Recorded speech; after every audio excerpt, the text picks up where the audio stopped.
Audio na video.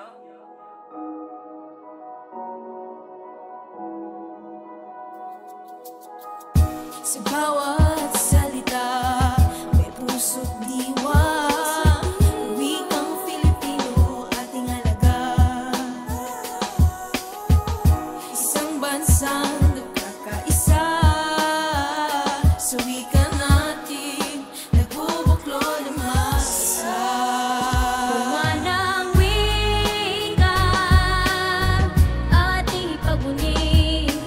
Wikang mahal, yaman ng lahi. Sa bawat pikas, tayo'y nagiging sa wikang Filipino.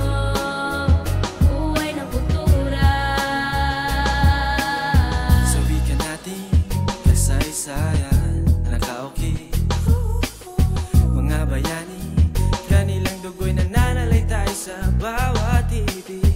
Mula Luzon, Visayas, hanggang Mindanao. Wikang pambansa, naglalakbay. Walang hangganan, walang Bunga humpay. ng wika, ating ipaguni. Wikang mahal, yaman ng lahi. Sa bawat pikas, tayo'y nagiging sa wikang Filipino. Buhay ng kultura.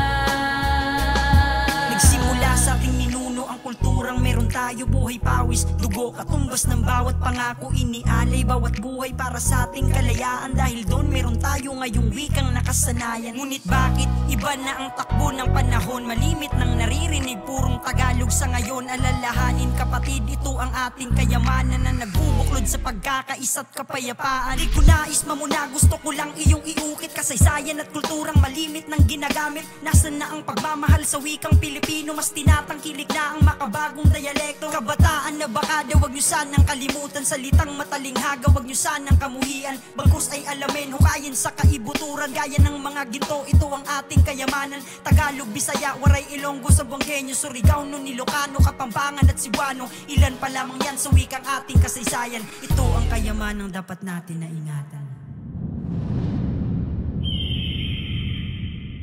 Bunga ng wika, ating ipaguni.